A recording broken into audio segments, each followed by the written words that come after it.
우리 집안은 4대째 법조인이에요. 아무리 노력하셔도 인쇄소 하시는 집안이랑은 격이 맞질 않죠. 어머니! 저는 참을 수 없어 소리쳤습니다. 하지만 시어머니는 차갑게 저를 쳐다보며 말했죠. 며느리가 시댁 어른 말에 반박하는 게 예의야? 이러니까 제대로 된 교육을 못 받았다는 소리를 듣는 거지. 그날 저는 눈물을 흘리며 시댁을 뛰쳐나왔습니다. 하지만 그들은 몰랐습니다. 그 찬란한 족보 뒤에 숨겨진 진실을, 그리고 그 진실이 드러나는 순간 모든 것이 어떻게 무너지게 될지를. 이야기 시작 전 구독과 좋아요 부탁드리고 그럼 사연 시작합니다. 저는 올해 31살 평범한 회사원 정은지입니다. 남편 주혁 씨와는 연애 3년 끝에 결혼했어요. 주혁 씨는 정말 좋은 사람이었습니다. 다정하고 배려심 깊고 제 말을 끝까지 들어주는 그런 남자였죠. 그래서 결혼을 결심했을 때 저는 정말 행복할 거라 믿었습니다. 문제는 시어머니였어요. 처음 주혁 씨 부모님을 뵙던 상견례 날, 저는 긴장한 나머지 손이 땀으로 축축했던 게 기억납니다. 주혁 씨가 제 손을 꼭 잡아주며 말했죠. 괜찮아. 우리 부모님 좋으신 분들이야. 하지만 식당 문을 열고 들어서는 순간 시어머니의 시선이 제 온몸을 훑은 게 느껴졌습니다. 머리끝부터 발끝까지 마치 물건을 감정하듯 천천히요. 앉으세요. 시어머니의 첫마디는 짧았습니다. 웃는 얼굴이었지만 그 눈빛만큼은 차가웠죠. 상견례 내내 시어머니는 저희 집안에 대해 물어봤습니다. 아버지 직업, 어머니 학력, 친척 중에 유명한 사람이 있는지, 집은 어디에 있는지, 마치 신원조회를 하듯 하나하나 캐물었어요. 저희 아버지는 작은 인쇄소를 운영하십니다. 어머니는 전업주부시고요. 평범한, 정말 평범한 가정이죠. 아버지는 소탈한 성격이셔서 그날도 편하게 말씀하셨습니다. 저희가 뭐 대단한 집안은 아니지만 은지 하나는 정말 잘 키웠습니다. 제 딸 성격 하나는 보증합니다.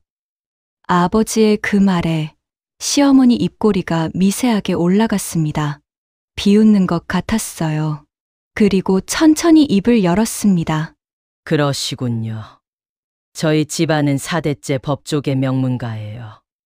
할아버지부터 시작해서 시아버지, 남편, 그리고 큰아들까지 모두 판사나 검사였죠. 작은아들인 주혁이가 변호사로 개업한 게 유일한 예외랄까요. 뭐 변호사니까 법조인이긴 하지만요. 자랑이었습니다. 명백한 자랑이자 과시였죠. 게다가 저희 집안과 대비되는 말투였습니다. 저희 부모님 얼굴이 굳는 게 보였어요. 저도 숨이 막혔고요. 하지만 그때까진 그냥 자랑하고 싶으신가 보다 정도로 넘겼습니다. 제가 너무 순진했던 걸까요? 진짜 문제는 그 다음부터였어요. 결혼 준비하는 내내 시어머니는 제 선택 하나하나에 간섭했습니다. 웨딩드레스 고를 때도, 예식장 정할 때도, 심지어 청첩장 문구 하나까지 전부 시어머니 뜻대로 해야 했죠. 이건 우리 집안 체면이 걸린 문제야. 내 마음대로 할 수 있는 게 아니라고. 저는 주혁 씨한테 하소연했습니다. 주혁 씨, 이건 너무한 거 아니야? 우리 결혼식인데 내 의견은 하나도 반영이 안 돼. 주혁 씨는 난처한 표정을 지었습니다. 미안해. 우리 엄마가 원래 좀 그러셔. 체면을 중요하게 생각하시거든. 조금만 참아줘. 결혼하고 나면 괜찮아질 거야. 하지만 결혼 후에도 전혀 나아지지 않았습니다. 오히려 더 심해졌어요. 시어머니는 명절 때마다 시댁 친척들 앞에서 저희 친정 이야기를 꺼냈어요. 그리고 은근슬쩍 무시하는 말을 던졌죠. 우리 며느리 친정이 좀 소박해요. 인쇄소를 하신다는데 요즘 인쇄업이 어렵다잖아요. 걱정이에요. 은지야, 친정집이 빌라라며 아파트는 못 사시나. 요즘 시대의 빌라는 좀 집값도 안 오르잖아. 투자 개념이 없으신 것 같네. 아님 형편이 안 되셔서 그런가? 시댁 식구들과 외식을 할 때도 마찬가지였습니다. 메뉴를 골라보라는 시어머니의 말에 파스타가 좋을 것 같다고 대답했더니 파스타, 여기 프렌치 레스토랑이야. 파스타는 이탈리안 음식이고 프렌치 레스토랑에서 파스타를 시키면 안 되지. 그것도 모르니? 역시 고급 레스토랑 경험이 없나 봐. 명문가 며느리로서 기본적인 에티켓은 알아야지. 나중에 중요한 자리에서 실수하면 우리 집안 망신이잖니. 저는 그때마다 이를 악물고 참았습니다. 화를 내면 명문가 며느리 자격도 없는 주제에 예의도 없다는 소리를 들을 게 뻔했으니까요. 그러던 어느 날 시어머니가 주혁 씨한테 이런 말을 했습니다. 주여가 내가 좀 더 신중하게 선택했어야 하는 거 아니었니? 우리 집안 격에 맞는 사람이 얼마나 많은데. 법조인 집안 딸들도 많고 의사 집안 딸들도 많잖아. 그 말을 듣는 순간 저는 온몸에 소름이 돋았습니다. 제가 격이 안 맞는 사람이라는 뜻이었으니까요. 주혁 씨는 그제야 어머니한테 강하게 말했습니다. 엄마, 그런 말씀 하지 마세요. 은지는 제가 선택한 사람이고 저한테 가장 소중한 사람이에요. 집안이 뭐가 그렇게 중요해요? 은지한테 상처 주는 말씀은 제발 하지 마세요. 하지만 시어머니는 코웃음을 쳤습니다. 내가 좋다면 뭐 어쩔 수 없지. 하지만 명문가 며느리로서 기본은 갖춰야 하는 거 아니겠니? 그게 안 되면 나도 어쩔 수 없어. 저는 그날 밤 화장실에서 한참을 울었습니다. 거울 속 제 모습이 초라하게 느껴졌어요. 아무리 노력해도 저는 시어머니 눈에 영원히 격이 안 맞는 며느리일 뿐이었죠. 그리고 그 모든 게 폭발한 날이 찾아왔습니다. 결혼 후 첫 가족 모임 날이었습니다. 시댁의 친정 부모님을 모시고 다 같이 식사를 하자는 자리였죠. 시어머니가 먼저 제안한 거였어요. 저희 부모님은 며칠 전부터 준비하셨습니다. 어머니는 시댁에 갖고 갈 선물을 이것저것 고르시느라 백화점을 몇 번이나 다녀오셨고, 아버지는 새 양복까지 맞춰 입으셨어요. 은지야, 시댁 어른들한테 신뢰되는 일 없도록 조심해야 한다. 부모님의 그 조심스러운 모습이 지금 생각해도 가슴이 많이 아픕니다. 얼마나 긴장하셨을까요? 저 때문에 말이죠. 당일 시댁 거실은 고급스럽게 차려져 있었습니다. 비싼 한정식 음식들이 상 가득 놓여 있었고, 시어머니는 명품 한복을 입고 계셨죠. 마치 무슨 대단한 행사라도 되는 것처럼요. 시아버지도 정장을 말끔하게 차려입으셨습니다. 어서 오세요, 사돈어른. 시아버지가 먼저 인사하셨습니다. 아버지가 허리를 숙이며 답했죠. 오랜만입니다. 초대해 주셔서 감사합니다. 저희 부모님이 준비한 선물을 드리자 시어머니는 그제야 미소를 지었습니다. 이런 것까지 준비하셨어요? 안 그러셔도 되는데. 말은 그렇게 하면서도 선물 포장을 뜯는 시어머니의 표정은 당연한 거 아닌가 하는 표정이었습니다. 선물이 인삼인 걸 확인하더니 잠시 표정이 굳었어요. 아마 더 비싼 선물을 기대했던 것 같았죠. 식사가 시작되고 처음엔 분위기가 괜찮았어요. 시아버지께서 이런저런 이야기를 꺼내주셨고 아버지도 맞장구를 치셨죠. 하지만 시어머니는 내내 저희 어머니를 관찰하듯 바라보고 계셨습니다. 어머니가 젓가락을 드는 방식, 음식을 드시는 모습, 말씀하시는 태도까지 하나하나 체크하는 것 같았어요. 어머니도 그 시선을 느끼셨는지 더 조심스러워지셨습니다. 평소보다 말수도 적으셨고 음식도 조금씩만 드셨죠. 그러던 중 어머니가 조심스럽게 말씀하셨어요. 사돈댁이 명문가시라니까 저희가 실수라도 할까 걱정이 돼요. 예의에 어긋나는 부분 있으면 말씀해 주세요. 저희가 잘 몰라서요. 순수한 마음에서 나온 말이었습니다. 정말로 조심하고 싶다는 뜻이었죠. 하지만 그 순간 시어머니의 표정이 변했습니다. 미소가 사라지고 차갑게 굳어진 얼굴로 어머니를 바라보더니 천천히 입을 열었습니다. 걱정하실 필요가 있나요? 아무리 노력하셔도 우리 집안이랑 격이 맞질 않은데요. 그냥 기본 예의 정도만 지켜주세요. 그게 최선인 듯 하네요. 순간 공기가 얼어붙었습니다. 아버지의 손이 젓가락을 쥔 채로 멈췄고 어머니는 눈을 크게 뜨고 시어머니를 바라보셨어요. 저도 귀를 의심했습니다. 방금 뭐라고 하신 거지? 시아버지가 당황한 듯 말했습니다. 여보, 그게 무슨 말이요? 사돈한테? 제가 뭘 잘못 말했나요? 시어머니는 태연했습니다. 오히려 당당했죠. 사실을 말한 건데요. 우리 집안은 4대째 법조인 집안이에요. 그런 집안과 인쇄소 하시는 집안이 같을 순 없잖아요. 전 그냥 현실적인 이야기를 한 거예요. 어머니의 눈가가 붉어졌습니다. 입술을 꽉 깨물고 계셨어요. 아버지는 주먹을 불끈 쥐셨죠. 저는 참을 수 없었습니다. 어머니, 그게 무슨 말씀이세요? 지금 저희 부모님한테. 은지야, 시어머니가 제 말을 끊었습니다. 넌 우리 집 며느리야. 내 부모가 아니라 우리 편에 서야 하는 거 아니니 며느리가 시댁 어른 말에 반박하는 게 예의야. 이러니까 제대로 된 교육을 못 받았다는 소리를 듣는 거지. 어머니! 저는 말문이 막혔습니다. 눈앞이 캄캄했죠. 주혁 씨가 벌떡 일어났습니다. 엄마, 지금 너무 심하신 거 아니에요. 어떻게 그런 말씀을 하실 수 있어요? 뭐가 심해? 난 사실을 말한 것뿐이야. 내가 결혼할 때부터 내가 뭐라고 했니? 신중하게 생각하라고 했지. 근데 내가 고집 부려서 결혼한 거잖아. 저는 눈물이 터져 나왔습니다. 참으려고 했지만 안 됐어요. 어머니도 손수건을 꺼내 조용히 눈가를 닦고 계셨죠. 아버지는 떨리는 목소리로 말씀하셨습니다. 사돈댁, 오늘은 이만 가보겠습니다. 죄송합니다. 아버님, 어머님, 주혁 씨가 저희 부모님을 붙잡으려 했지만 아버지는 고개를 저으셨습니다. 괜찮다. 주혁아, 은지 잘 부탁하네. 죄송합니다. 정말 죄송합니다.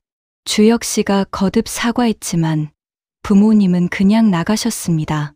시아버지도 난처한 표정으로 따라 나가시며 말씀하셨어요. 사돈, 잠깐만요. 제 아내가 실언을 했습니다. 이해해 주시면. 됐습니다. 가겠습니다. 아버지 목소리는 단호했습니다. 그렇게 저희 부모님은 식사도 제대로 못하시고 나가셨습니다. 저도 뒤따라 나가려는데 시어머니가 말했습니다. 은지야, 내가 나가면 어떡하니? 넌 이제 우리 집 사람이잖니. 저는 시어머니를 돌아봤습니다. 그리고 또렷하게 말했죠. 저는 어머니 같은 사람 밑에서 며느리 노릇 못하겠어요. 제 부모님한테 그렇게 말씀하시는 분 밑에서 어떻게 살아요? 시어머니 얼굴이 붉어졌습니다. 이게 지금 시어머니한테 대드는 거야? 버릇없긴 역시 제대로 못 배운 집안 자식은 안 돼. 그 말에 저는 더 이상 참을 수 없었습니다. 버릇없는 건 어머니예요. 사람을 사람으로 안 보시잖아요. 그리고 뛰쳐나갔습니다. 주차장에서 차에 타려던 부모님을 붙잡고 한참을 울었습니다. 어머니가 제 등을 쓰다듬으며 말씀하셨어요. 괜찮아, 은지야. 우리 딸 잘못 없어. 엄마, 미안해요. 제가 잘못 선택해서. 아니야. 주혁이는 좋은 사람이야. 다만 시어머니가 좀 그러실 뿐이지. 아버지는 한참 동안 말씀이 없으시다가 입을 여셨습니다. 은지야, 아빠가 힘이 없어서 내가 이런 고생을 하는구나. 미안하다. 아빠, 무슨 말씀이세요? 아빠 잘못 아니에요. 아니야. 내가 더 잘났으면 내가 이런 무시를 안 당했을 텐데. 아버지 눈에도 눈물이 고였습니다. 평생 한 번도 우는 모습을 보인 적 없는 아버지가 눈물을 보이시니 저는 가슴이 더욱 찢어졌어요. 그날 이후 며칠간 저는 시댁에 가지 않았습니다. 주혁 씨가 계속 설득했지만 저는 마음을 열 수 없었어요. 여보, 미안해. 엄마가 정말 너무하셨어. 내가 다시 말씀드릴게. 그러니까 제발 집으로 돌아가자. 어머니는 사람한테 어떻게 그런 말을 할 수가 있어. 우리 부모님이 무슨 잘못을 했다고. 나 지금은 돌아갈 수 없어. 시간이 필요해. 저는 울면서 말했습니다. 주혁 씨도 괴로워했어요. 어머니와 아내 사이에서 어쩔 줄 몰라 하는 게 보였죠. 그렇게 일주일이 흘렀습니다. 그러던 어느 날 시어머니한테서 전화가 왔습니다. 은지야, 이번 주말에 친척 모임이 있어. 준비 좀 도와줘야겠어. 사과는 없었습니다. 그저 당연하다는 듯 며느리 의무를 다하라는 말뿐이었죠. 마치 지난 일은 아무것도 아니었다는 듯이요.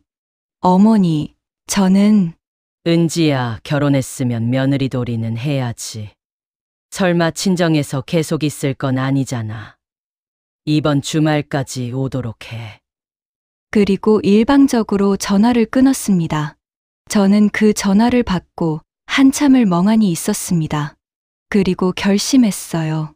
한 번만 더 가보자. 그리고 어머니가 또 그러시면 그땐 정말 끝내자. 하지만 그 결심이 제 인생을 완전히 바꿀 줄은 그땐 몰랐습니다. 그 주말, 저는 무거운 마음으로 시댁으로 향했습니다. 친척 모임 준비를 도우러 가는 길이었죠. 주혁 씨가 옆에서 계속 미안하다고 말했지만 저는 대답할 기운도 없었습니다. 시댁에 도착하자 시어머니는 이것저것 지시했습니다. 사과는 한마디도 없었어요. 은지야, 주방 정리 좀 해줘. 그리고 창고에 가서 초대장 넣을 봉투 좀 가져와. 금색 리본 달린 거. 상자에 담겨 있을 거야. 네, 알겠습니다. 저는 고개를 숙이고 창고로 향했습니다. 시댁 창고는 오래된 물건들이 가득했어요. 먼지가 수북이 쌓인 상자들, 낡은 액자들, 그리고 서류가 가득 든 문서함들이 한쪽에 정리돼 있었죠. 초대장 봉투를 찾으려고 이곳저곳 뒤지다가 낡은 문서함 하나가 눈에 들어왔습니다. 다른 것들보다 유독 오래돼 보였어요. 먼지를 털어내니 희미하게 글씨가 보였습니다. 금자 가족 서류. 금자 시어머니 이름이었습니다. 이게 뭐지? 궁금증이 일었습니다. 초대장 봉투를 찾는 건 잠시 잊고 저는 그 문서함을 열었어요. 안에는 오래된 서류들이 차곡차곡 쌓여 있었습니다. 제일 위에 있던 건 낡은 주민등록 등본이었어요. 색이 바래서 글자를 읽기도 힘들 정도였죠. 발급 일자를 보니 30년도 더 된 서류였습니다. 그 밑에는 더 충격적인 게 있었습니다. 사연보호소 입소 기록. 시어머니 이름이 적혀 있었습니다. 나이는 겨우 5살. 입소 사유란에는 부모 실종, 연고자 없음이라고 적혀 있었어요. 보호소. 손이 떨렸습니다. 다음 서류를 꺼냈어요. 입양 서류였습니다. 이금자라는 이름 위에 다른 이름이 지워진 흔적이 있었고 입양 당시 주소가 적혀 있었죠. 그 주소를 보는 순간 온몸이 얼어붙었습니다. 여기 어디서 본 것 같은데. 그곳은 제가 아는 곳이었습니다. 몇 년 전 TV 다큐멘터리에서 본 적이 있었죠. 악명 높은 사채업자와 도박 조직이 모여 살던 곳. 경찰 단속으로 여러 번 뉴스에 나왔던 그 지역이었습니다. 대한민국 3대 빈민가로 불리던 곳이기도 했어요. 다음 서류는 더 충격적이었습니다. 오래된 신문 스크랩이었어요. 신성도박파 일가 검거라는 제목 아래 작은 사진들이 붙어 있었고 그중 한 사진에 어린아이가 보였습니다. 남루한 옷을 입은 아이가 경찰에게 손을 잡힌 채 어딘가로 끌려가는 모습이었어요. 그런데 그 아이 얼굴이 시어머니와 닮아 있었습니다. 이게 대체 숨이 막혔습니다. 손에 쥔 서류들이 떨렸죠. 다음은 고아원 단체 사진이었습니다. 10여 명의 아이들이 찍힌 흑백 사진. 맨 오른쪽 끝에 서 있는 아이가 시어머니였어요. 뒷면에 연필로 희미하게 쓰인 이름이 보였습니다. 김순희. 시어머니의 본명이 아니었습니다. 입양되기 전 이름이었던 거죠. 마지막 서류는 가족관계 증명서였는데 찢어졌다가 테이프로 다시 붙인 흔적이 역력했어요. 원본을 없애려다 실패한 듯했죠. 친부모란이 지워져 있었고 양부모란에 지금 시댁 할아버지, 할머니 이름이 적혀 있었습니다. 저는 그 서류들을 보며 머릿속이 하얘졌습니다. 시어머니가 명문가 출신이 아니라고? 4대째 법조인 집안이라던 그 자랑, 저희 집안을 깎아내리며 했던 모든 말들, 그 모든 게 거짓이었다는 건가요? 아니, 정확히는 시어머니 자신이 그 명문가 핏줄이 아니었던 겁니다. 입양된 거였죠. 그것도 도박과 사채로 악명 높던 빈민가 출신이었던 거예요. 손이 너무 떨려서 서류를 바닥에 떨어뜨릴 뻔했습니다. 저는 그 자리에 주저앉아 한참을 멍하니 있었어요. 그래서 그렇게 집안을 내세운 거였구나. 저를 무시했던 이유가, 저희 부모님한테 그렇게 심한 말을 했던 이유가 모두 자신의 출신을 감추기 위해서였던 겁니다. 너무 분했습니다. 동시에 허무했죠. 그 모든 자랑과 교만이 사실은 두려움에서 나온 거였다는 게요. 저는 서류들을 다시 조심스럽게 모았습니다. 그리고 가방에 넣었어요. 증거로 남겨야 할 것 같았거든요. 창고 밖에서 시어머니 목소리가 들렸습니다. 은지야, 뭐하니? 봉투 찾는데 왜 이렇게 오래 걸려? 저는 황급히 서류함을 닫고 일어섰습니다. 지금 가요. 봉투는 다른 상자에서 급히 찾아서 들고 나왔습니다. 서류를 모아 넣어둔 가방은 시어머니 모르게 챙겨두고 다시 주방으로 갔어요.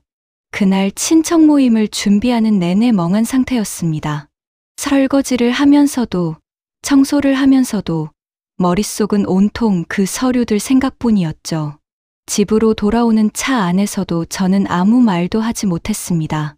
그때 주혁 씨가 물었어요. 은지야, 괜찮아? 오늘 많이 힘들었지? 응, 좀. 미안해. 엄마가 원래 좀 까다로우셔서 조금만 더 참아줘.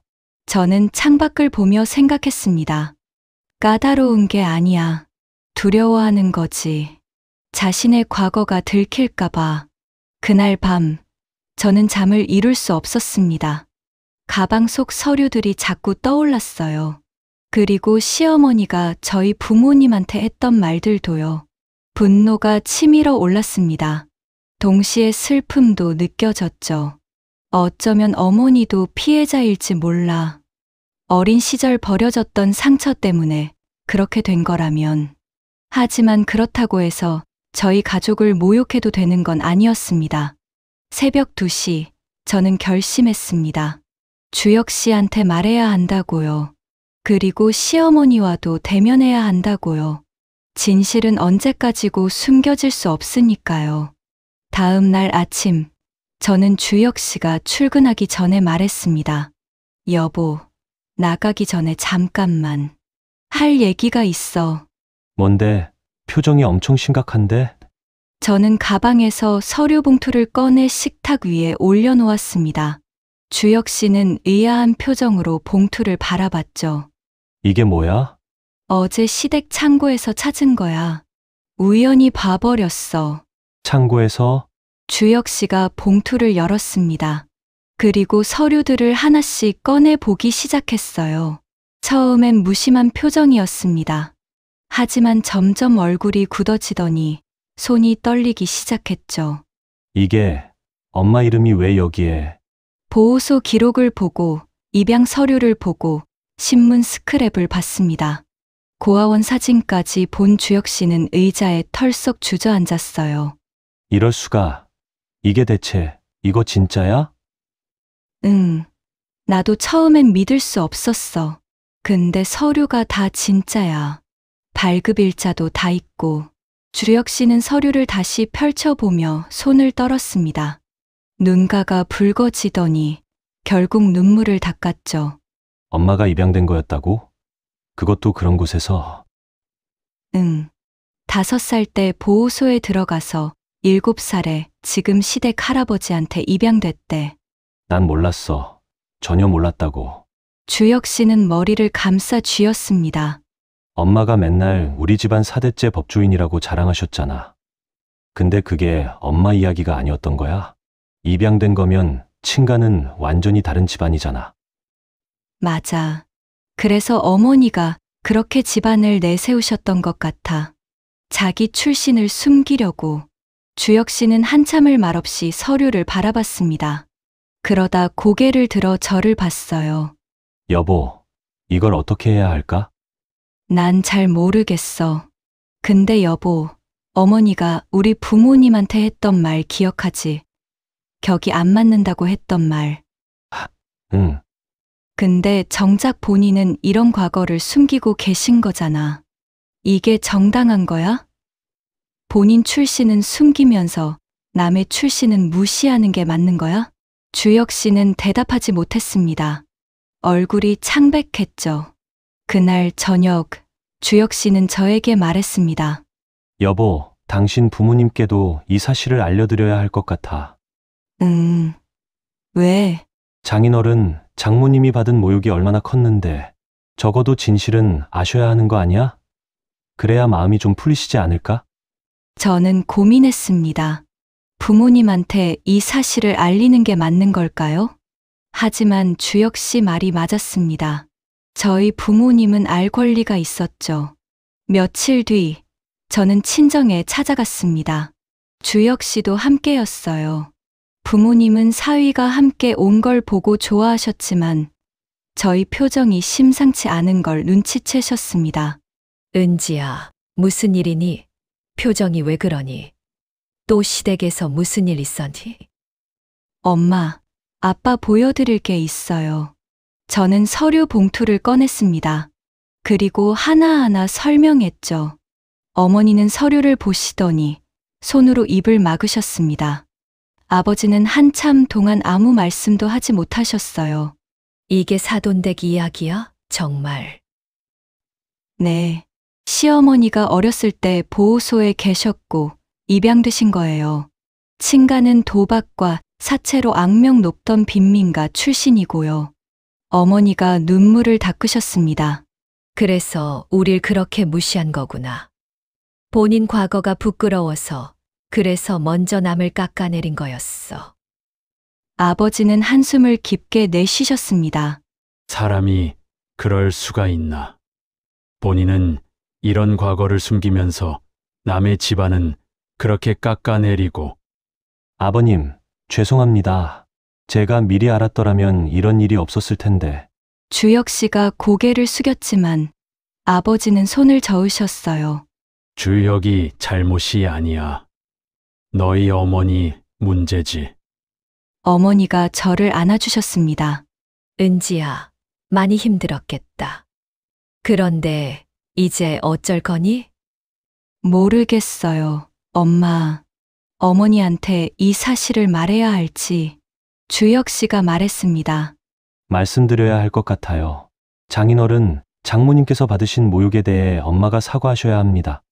그리고 자신의 과거와도 대면하셔야 하고요.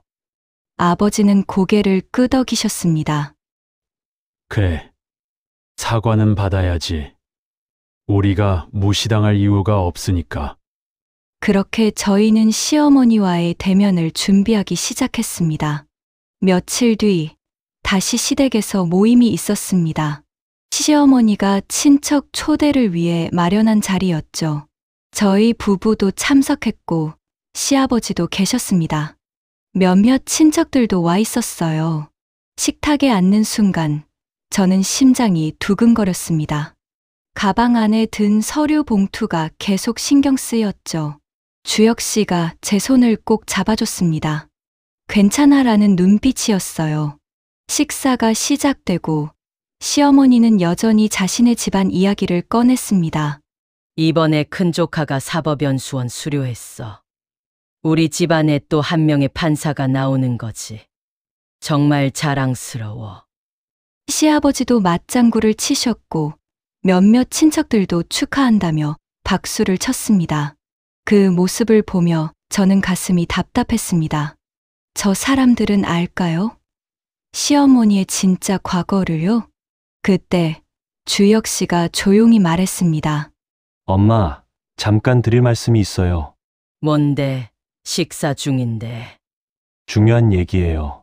주혁 씨는 가방에서 서류 봉투를 꺼내 시어머니 앞에 조심스럽게 놓았습니다.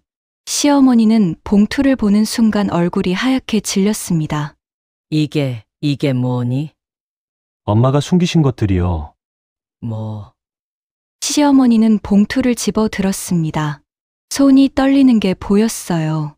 봉투를 열고 서류를 꺼내는 순간 시어머니 얼굴에서 핏기가 완전히 사라졌습니다. 이걸 어디서 났니?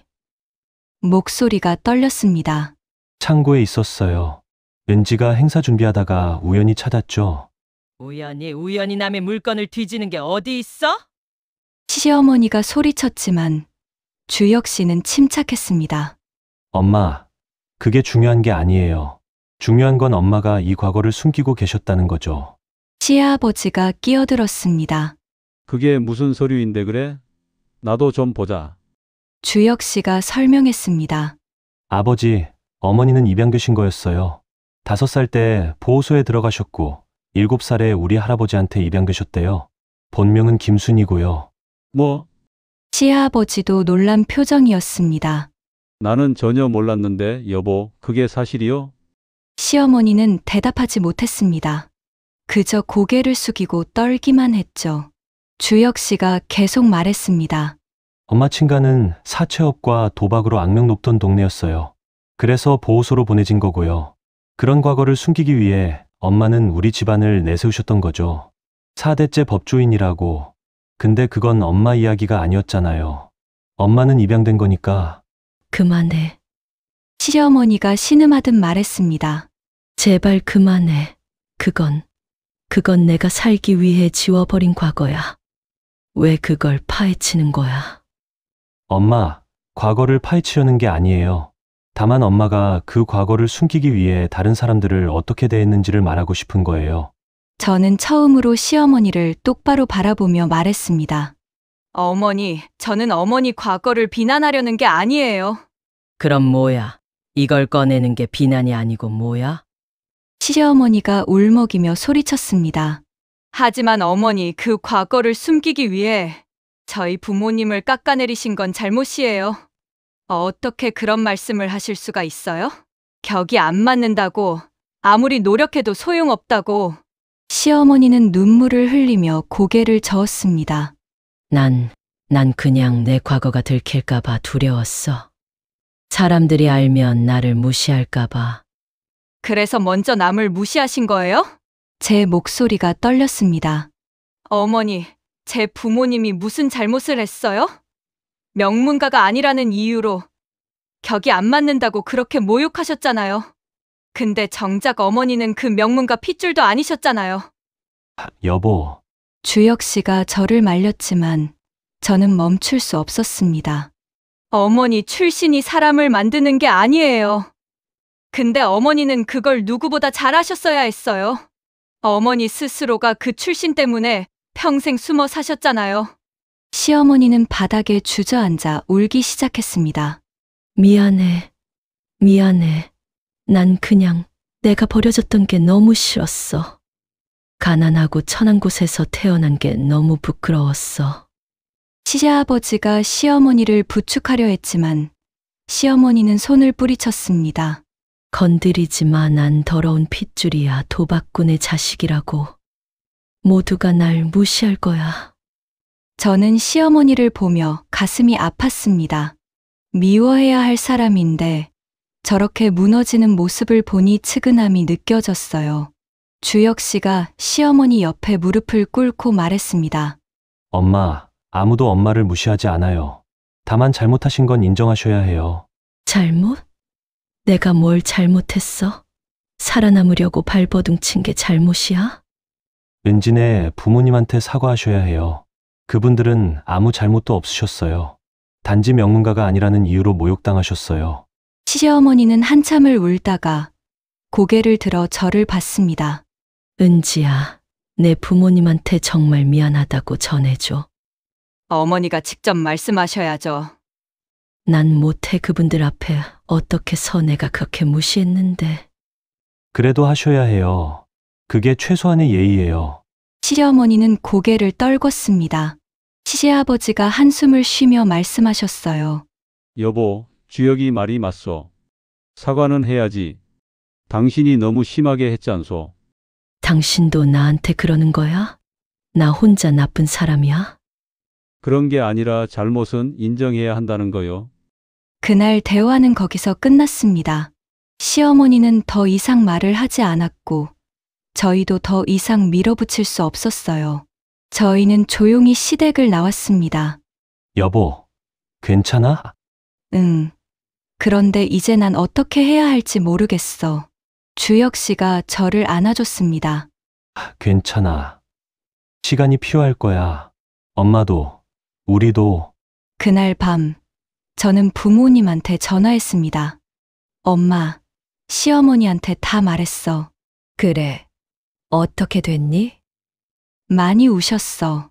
그리고 미안하다고 하셨어. 어머니가 한숨을 쉬셨습니다. 그 양반도 참 평생 힘들게 사셨겠구나. 저는 울먹였습니다. 엄마, 난 왜 이렇게 마음이 복잡한지 모르겠어. 미워해야 하는데 불쌍하기도 하고. 은지야, 그게 사람 마음이야. 내가 착한 애라서 그래. 엄마, 괜찮아. 다 잘 될 거야.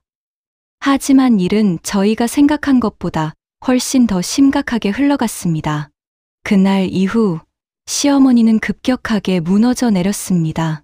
전화도 받지 않고 방문을 잠근 채 나오지 않는다고 했어요. 주혁 씨가 찾아가도 문을 열어주지 않았죠.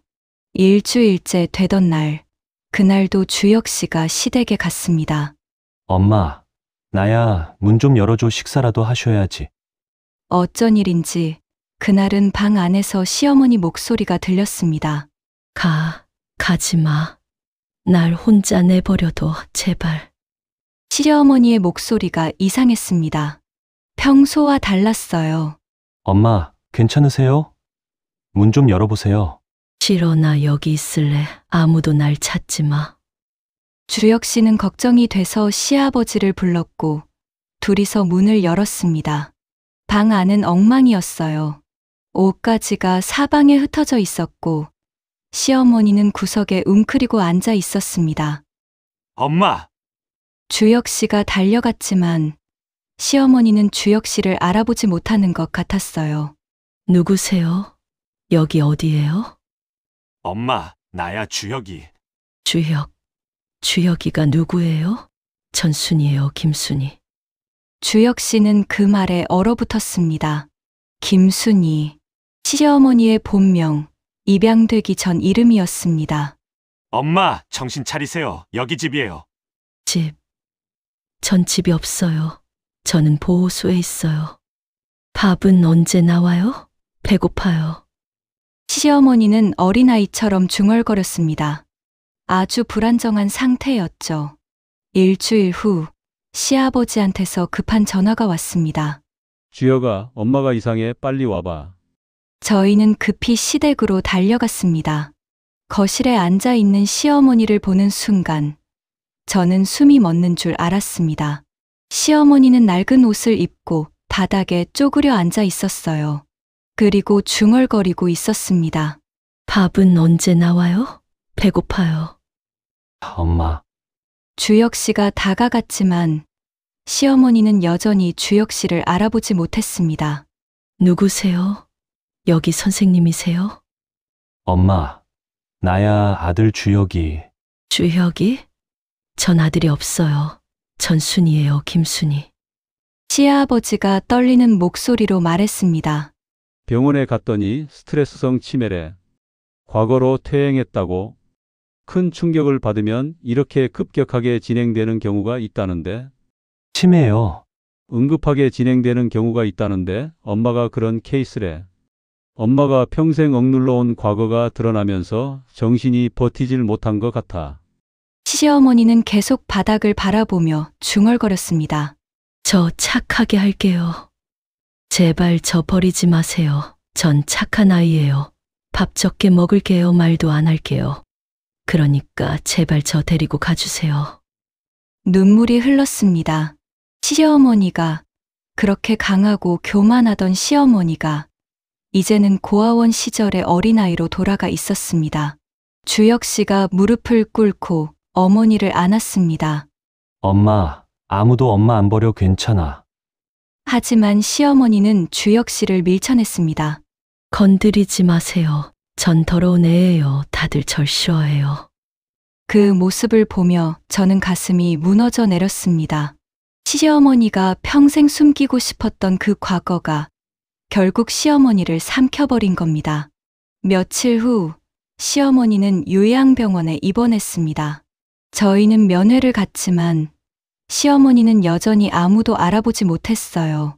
그저 창밖을 바라보며 같은 말만 반복했습니다.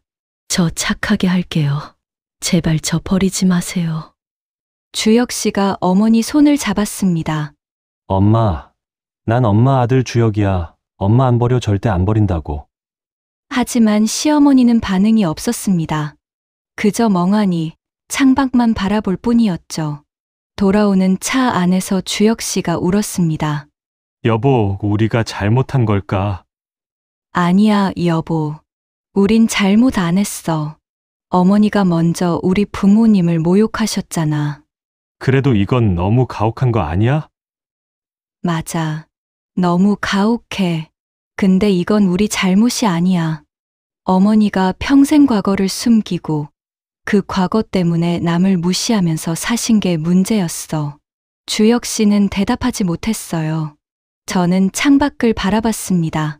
시어머니는 평생 자신의 과거를 숨기며 살았어요. 그리고 그 과거를 감추기 위해 남을 짓밟았죠. 명문가라는 허상 뒤에 숨어서요. 하지만 결국 그 과거는 드러났고 시어머니는 그 충격을 견디지 못했습니다. 몇 달이 지났습니다. 시어머니는 여전히 요양병원에 계십니다. 가끔 면회를 가지만 상태는 나아지지 않았어요. 어느 날 시어머니가 제 손을 잡았습니다. 언니 맞죠? 저 혼자 두고 가지 마세요. 저를 고아원 시절같이 있던 언니로 착각한 것 같았습니다. 저는 시어머니 손을 꼭 잡아주었습니다. 안 가. 옆에 있을게. 시어머니가 희미하게 웃었습니다. 그리고 다시 눈을 감았죠. 저는 그 모습을 보며 생각했습니다. 출신이 사람을 만드는 게 아닙니다. 하지만 시어머니는 그걸 평생 믿지 못하셨던 거죠. 그래서 명문가를 내세우고 남을 무시하고 결국 스스로를 파괴했습니다. 이제 남은 건 과거로 도망쳐버린 한 사람의 상처뿐입니다. 저는 조용히 병실을 나왔습니다. 복도에서 주혁 씨가 기다리고 있었어요. 여보, 괜찮아? 응, 괜찮아. 저는 주혁 씨 손을 잡았습니다. 여보, 우리는 어머니처럼 살지 말자. 무슨 뜻이야? 과거에 얽매이지 말고, 남을 무시하지 말고, 있는 그대로의 우리로 살자. 출신이나 집안이 아니라 우리가 어떤 사람인가로 평가받는 삶을 살자. 주혁 씨가 고개를 끄덕였습니다. 그래, 그렇게 하자. 저희는 손을 꼭 잡고 병원을 나왔습니다. 하늘은 맑았고 바람은 따뜻했습니다. 시어머니가 평생 감추려 했던 진실은 이제 모두 드러났습니다. 하지만 그 대가는 너무 컸어요. 명문가라는 허상 뒤에 숨어 살던 한 사람이 결국 자신의 과거에 삼켜져 버렸으니까요. 저는 마지막으로 뒤돌아보며 중얼거렸습니다. 어머니, 부디 편히 쉬세요. 이젠 숨지 않으셔도 돼요. 그리고 저는 앞을 향해 걸어갔습니다. 제 인생을 제 방식대로 살아가기 위해서요. 출신이 아니라 사람됨으로, 집안이 아니라 인격으로 평가받는 삶을요. 시어머니가 평생 이루지 못한 그 자유를 저는 살아가겠습니다. 오늘의 사연 어떠셨나요? 사연 주인공이나 그 외 등장인물들에게 전할 말씀이 있으시다면 언제든 댓글로 편하게 전해주시고, 여러분의 마음에 작은 위로와 공감이 스며드셨다면 구독과 좋아요 부탁드립니다. 여러분들 주변에 이 사연으로 위로가 되실 분들이 계시다면 공유해 주시는 것도 좋을 듯 합니다. 귀한 시간 내어 바람이 가는 길에 동행해 주셔서 감사드리고 늘 건강만 하시길 바랍니다. 감사합니다.